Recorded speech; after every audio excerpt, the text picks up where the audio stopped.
অভিভাবক শ্রী নারুগোপাল মুখার্জি মহাশয় আজ নাই নাই করে 20,000 মানুষ শহর বহরমপুরের ঐতিহাসিক ব্যারাক স্কয়ার প্রাঙ্গণের এক প্রান্তে রয়েছিল বহু পুরাতন একটি বিশ্রামাগার, যা টেক্সটাইল ঠেক নামেই পরিচিত শহরবাসীর কাছে।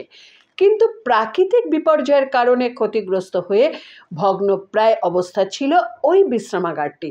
প্রাতঃভ্রমণকারী থেকে পথচলতি মানুষ সকলেই একটু জিরিয়ে নিত ওই বিশ্রামাগারে। কিন্তু মাস তিনেক ধরে ওই বিশ্রামাগারটি ছিল ভগ্নপ্রায়, যার কারণে সমস্যায় ছিলেন সাধারণ মানুষ।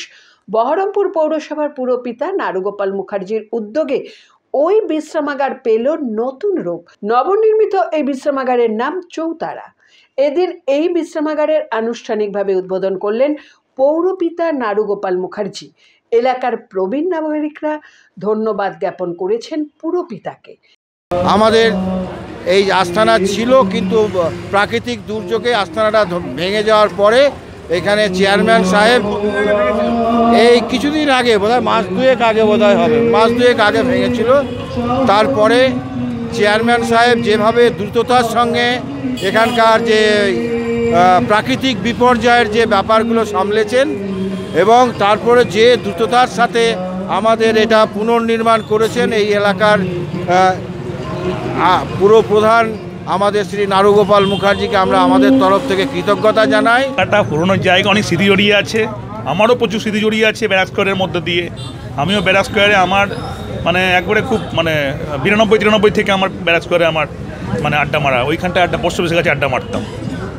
তো গোটা ব্যারাক স্কয়ারটা একটা সবারই কাছে, বহরমপুর শহরের যারা বাসিন্দা, বহরমপুর শহরের যারা বাইরেও চলে গেছে, কলেজ পড়ুয়া থেকে আরম্ভ করে যারা চাকরি বাকরি করছে, অবসর নিয়েছে, যারা এখনও পর্যন্ত যে যা কাজের মধ্যে আছে না কেন, তাদের কাছে একটা ভীষণ সেন্টিমেন্টের জায়গা ব্যারাক স্কয়ার। তাদের কাছে মন ভালো করার একটা এরকম একটা আবেগের জায়গা, এরকম একটা সেন্টার।